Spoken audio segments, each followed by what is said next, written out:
Fala pessoal, bom dia, boa tarde, boa noite. Estamos aqui para apresentar a atividade online 3 de Psicologia e Educação. Oi, o tema escolhido para a realização do nosso trabalho foi a problemática do bullying nas escolas.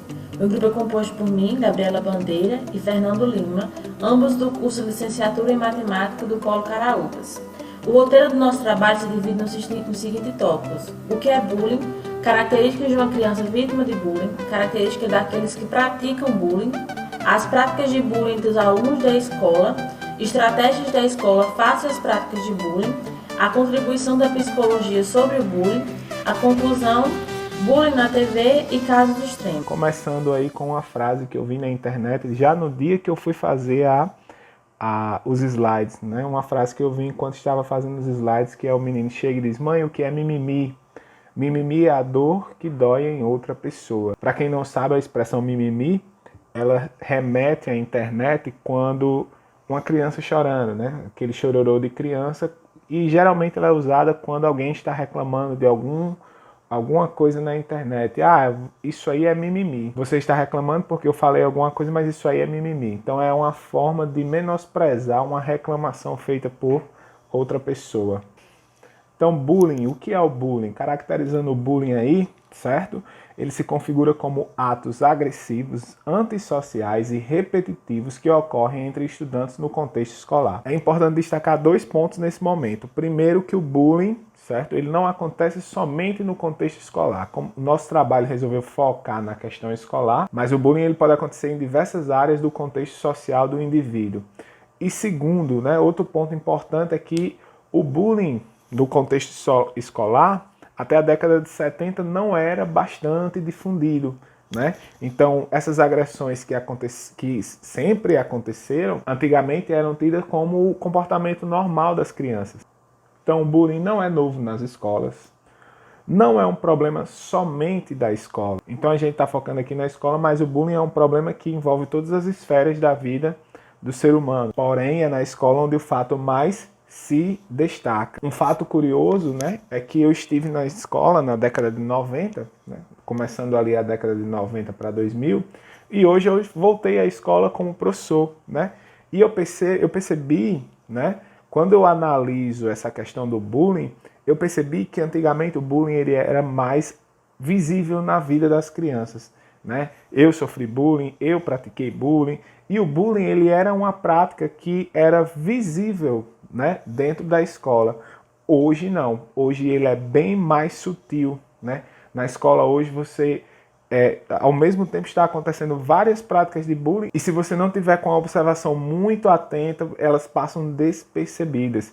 E por incrível que pareça, né, hoje, apesar de mais sutil na questão perceptiva, o bullying ele é bem mais destrutivo do que antigamente. É até comum a gente ver, né, pessoas dizendo porque as crianças hoje são muito cheias de frescura, não sei o quê. Antigamente, eu não sei se eu posso dizer que a gente era programado, ou não sei a expressão correta, mas o bullying ele era bem mais aceito, né? Hoje em dia, o bullying ele é muito mais devastador na vida das crianças. Talvez como a forma atual, como as crianças vivem ou interagem, isso eu não sei explicar porque não é minha área de estudo, mas é uma observação que eu pude ver na prática. Para finalizar, o bullying é um problema de multidimensões, né? Ou seja, os casos de bullying devem ser tratados de forma mais isolada possível. Não há receitas prontas, né? Então cada caso é um caso, cada pessoa é uma pessoa.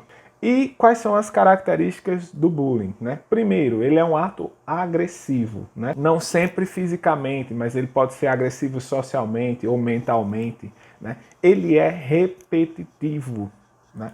Ele é um ato que acontece durante um certo tempo, ou seja, durante um longo prazo de tempo.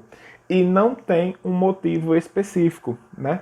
Ou seja, para que ocorra um caso de bullying, não necessariamente as pessoas precisam divergir de ideias ou crenças ou raças e por aí vai. E como destaque, é bom lembrar que o bullying tem a repetição como elemento característico, tá? Não vamos esquecer isso. O que torna graves os atos de incivilidade, intimidações, assédio ou qualquer outro termo que se queira relacionar ao bullying é exatamente a sua continuidade, que causa às vítimas sensação de abandono e insegurança, e os agressores o sentimento de impunidade e poder. Caracterizado o bullying, temos os tipos de bullying, que pode ser direto, indireto ou cibernéticos. Tá? O bullying direto é aquele em que há uma relação direta entre os agressores. Por exemplo, as vítimas são atacadas diretamente. Apelidos, agressões físicas, ameaças, roubos, ofensas e por aí vai. Já o bullying indireto, ele já é por meio de ações que levam exclusivamente ao isolamento social. Indiferença, isolamento, difamação, exclusão. Casos clássicos, o racismo nas suas épocas mais latentes, quando havia a exclusão de pessoas por serem negras. Outra forma de bullying bastante comum, gordofobia, que se refere à exclusão de uma pessoa por ser gorda. Homofobia e por aí vai. Então essa sensação de exclusão, de isolamento, se caracteriza como bullying indireto. Ninguém querer fazer uma atividade com um aluno porque ele é gay, ou porque ele é gordo, ou porque ele é negro. E o bullying cibernético, conhecido como cyberbullying, que acontece pela internet. E-mails, mensagens, redes sociais. Esse é o mais recente, mas não deixa de ser tão importante quanto os outros devido ao seu poder de ataque. Porque uma vez que estamos todos conectados à internet, a maioria das pessoas está conectada à internet, e a internet toma proporções enormes. Qualquer coisa na internet toma proporções enormes. Então o cyberbullying pode ser tão destrutivo quanto o bullying tradicional. As crianças que sofrem bullying geralmente têm um perfil mais frágil, um perfil mais fraco e não têm iniciativa de se defenderem. Muitas vezes são crianças que não se encaixam nos padrões de beleza impostos pela sociedade. Então elas são crianças que podem ser baixinhas, podem ser gordinhas ou até mesmo possuir alguma deficiência. Geralmente essa criança ela não desenvolve uma iniciativa de reagir contra esse bullying. Ela é pouco sociável, ela é insegura e ela é desacreditável que um dia ela possa se adequar a algum grupo daquele jeito que ela é.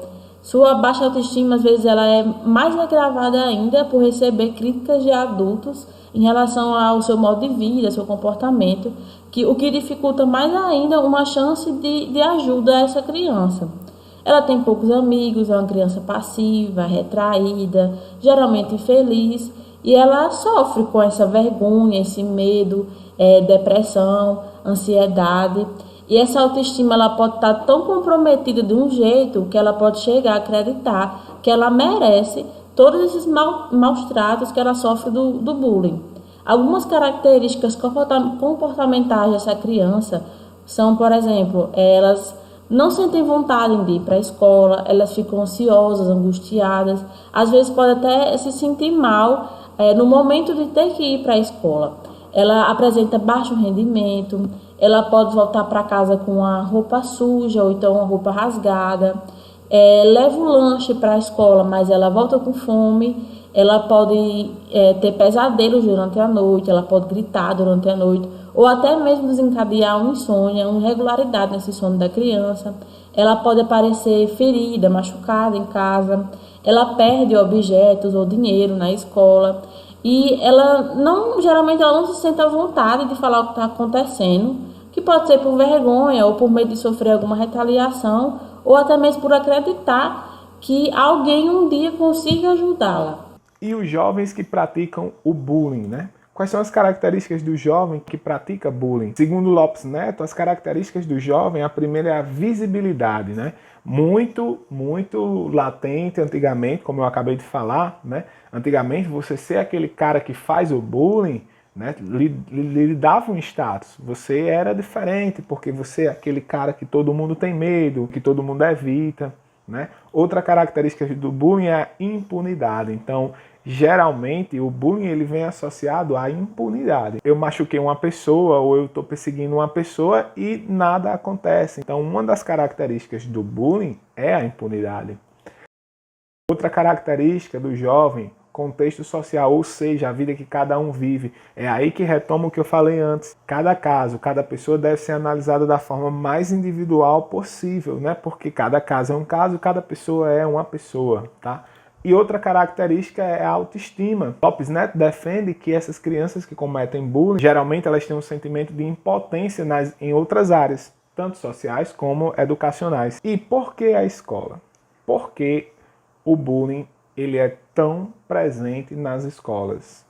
Primeiro, pela compulsividade. De certa forma, a gente pode entender que a escola é um lugar obrigatório para as crianças. É óbvio que se eu vou na sua casa e sou maltratado, eu tenho a opção de não ir mais, né? Que não é exatamente o que acontece nas escolas. Um segundo fator seria a exposição, né? Na escola a gente está exposto a várias pessoas diferentes, vários contextos sociais diferentes. É lógico que quando eu monto o meu círculo de amigos que vão à minha casa, eu vou selecionar os amigos, né? Não é todo mundo que vai à minha casa.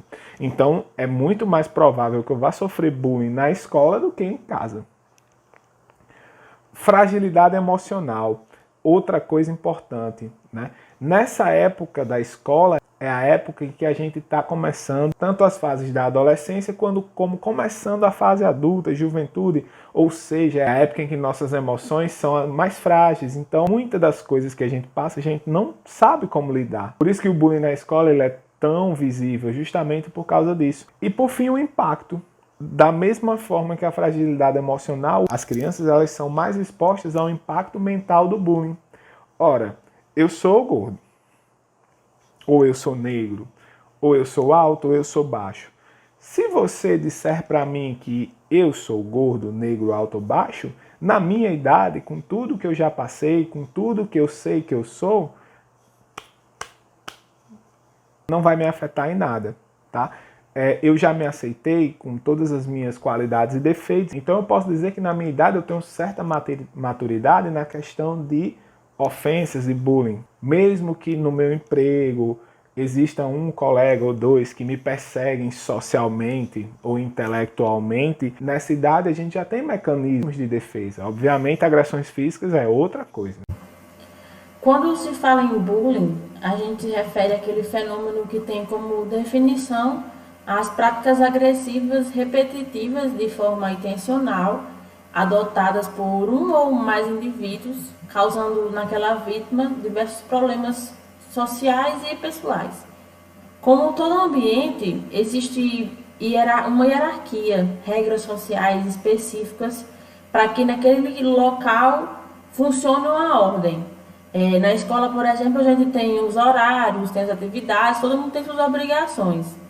É exatamente nesse terreno da escola que o bullying encontra suas possibilidades de acontecer.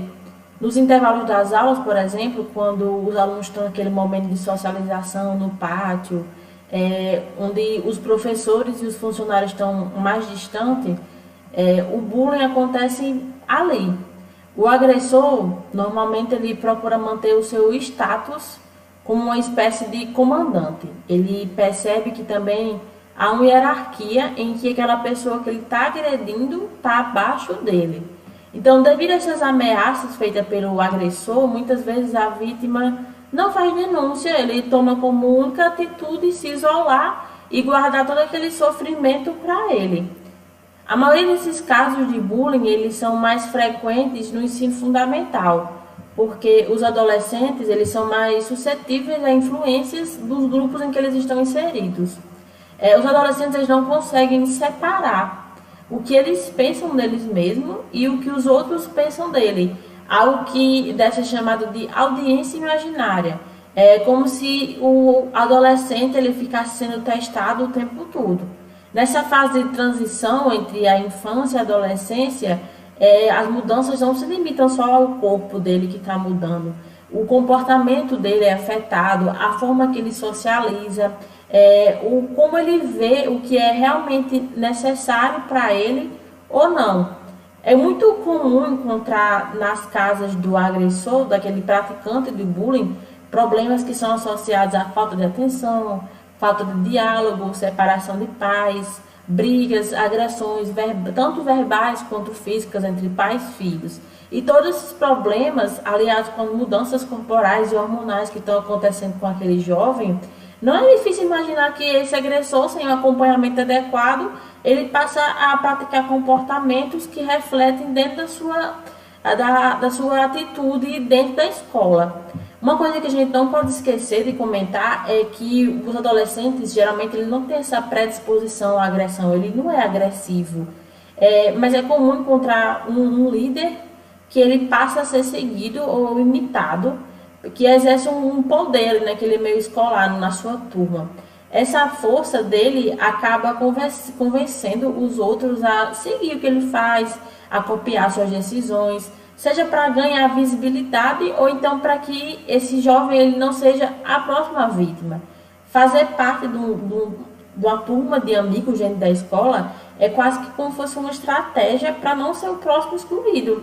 Esse comportamento de não aceitação e aceitação é muito comum quando o aluno é novato na escola, porque é nesse período de transição que muitas vezes vai ditar toda a sua vida escolar, desse aluno novato, se ele vai ser aceito, se ele não vai ser aceito.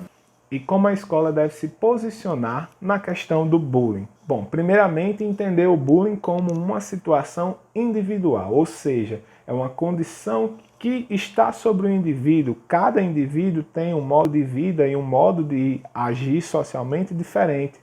É claro que eu vou esperar um comportamento violento de uma criança que está no meio violento. A criança ela só entende o abuso de poder, seja dos seus pais, ou seja dos colegas, ou seja de onde for. Ela só entende isso como forma de comunicação, o abuso do poder. Então ela vai trazer isso para a escola involuntariamente.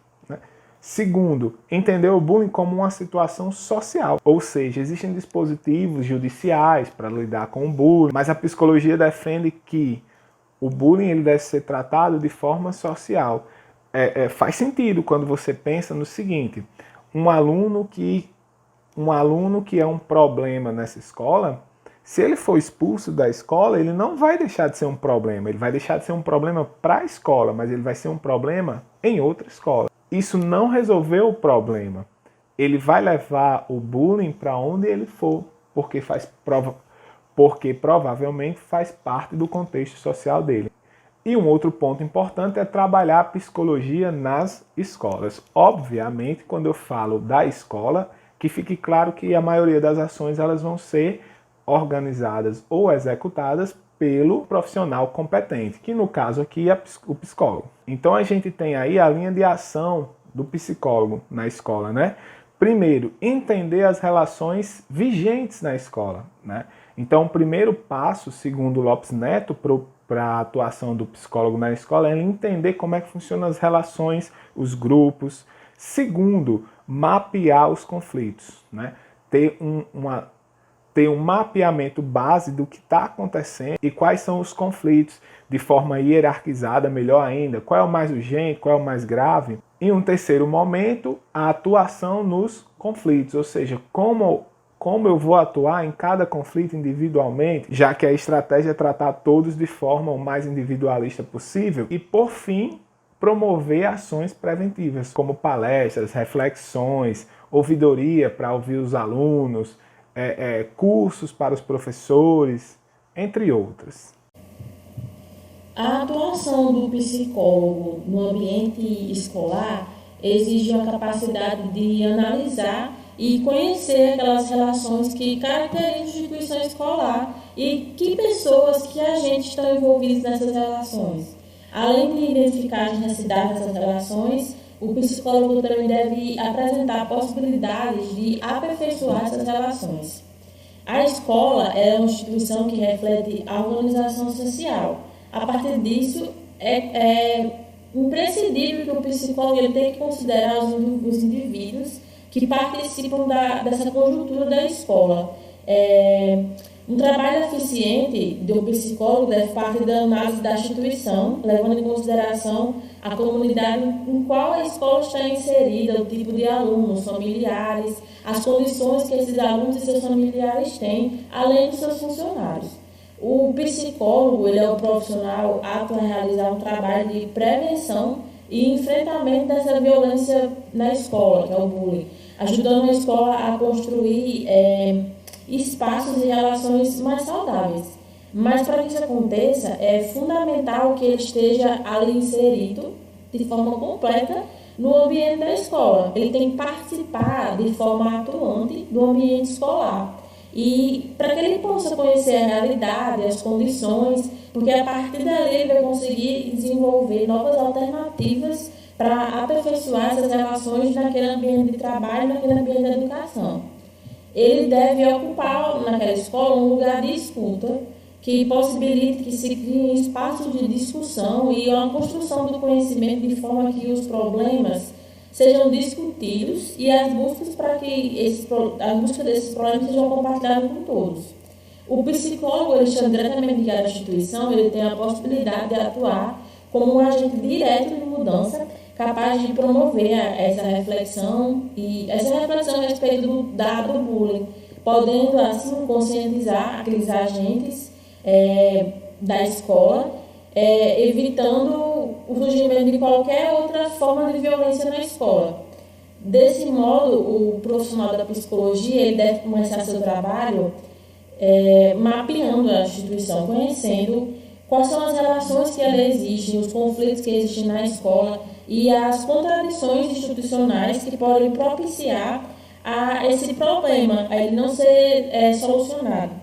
Essa realização desse mapeamento, desse conhecimento, ele permite que o psicólogo ele conheça a realidade da escola, as características da escola, as sociais, culturais, psicológicas, bem como as relações ali entre aqueles membros da instituição e a família, a comunidade que aquela escola está inserida, possibilitando assim ele conhecer um panorama geral das relações interpessoais que acontecem dentro da escola e ao redor. Conhecendo essa realidade da instituição, o psicólogo ele pode atuar de um modo intencional, assim, ele pode ir diretamente em cima do problema, bem como também sobre desenvolver melhores habilidades e competências para toda a comunidade escolar, porque assim todos os profissionais daquela instituição eles podem se transformar em agentes contra o bullying. Ele pode criar espaços de escuta a fim de ressignificar as relações interpessoais da escola, criar novo sentido entre essas relações, conscientizar e transformar práticas que existam, impedindo a consolidação de um ambiente saudável e propício ao aprendizado. Associando a isso, o psicólogo ele deve trabalhar como se fosse um assessor do trabalho coletivo da escola. Ele pode criar instrumentos que toda escola possa ser capacitada para contribuir com um combate ao bullying. A atuação junto a esse corpo docente, o discente, a direção, a equipe técnica, todo o corpo escolar vai gerar melhores soluções para esses conflitos do cotidiano. Indo sobre o que a gente debateu aqui nesse bate-papo foi que o quê? Primeiro, o bullying ele é recente só de nome, porque ele já acontecia desde bem antes. A partir da década de 70 que começou-se a discutir, começou-se a falar e estudar o bullying como a gente conhece, mas é uma prática que é bem mais antiga. E o bullying tem dois atores, né? Os que praticam e os que sofrem. No caso, eles não são excludentes, né? Eles podem ser juntos. Pode haver pessoas que praticam e sofrem, né? Além disso, o bullying ele pode ser direto, indireto ou pela internet, conhecido como cyberbullying, tá? Lembrando que o bullying ocorre principalmente nas escolas. O enfrentamento, as ações de enfrentamento do bullying não devem levá-la somente em consideração. Deve ser levado todos os contextos sociais nos quais as pessoas estão envolvidas. E, como a gente já viu, o bullying é o quê? Repetição de ações agressivas contra colegas no espaço de tempo. As vítimas são caracterizadas pela impotência e os agressores pela impunidade. Deve ser tratado como um problema social e não judicial, e além do combate efetivo, deve-se pensar de forma preventiva.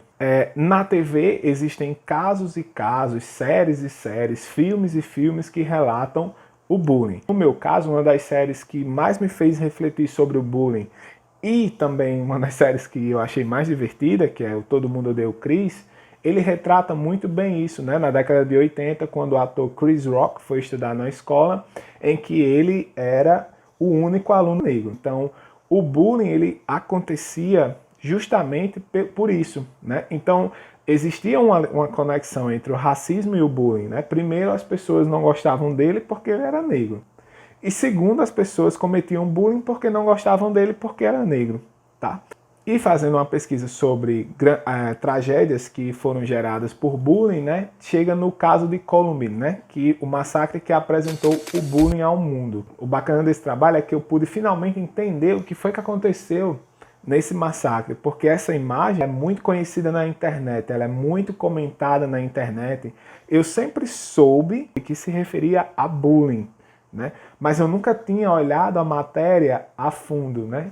E aí sim, né, foi um caso bem chocante, onde esses dois rapazes entraram na escola e literalmente massacraram os colegas. Muita gente saiu ferida e uma grande parte morreu. Então sim, o bullying ele causa uma sequela na gente que ela pode perdurar, né, pela vida toda e gerar situações extremas como a que vocês podem ver aí, certo? Que foi tirada do canal Ciências Criminais.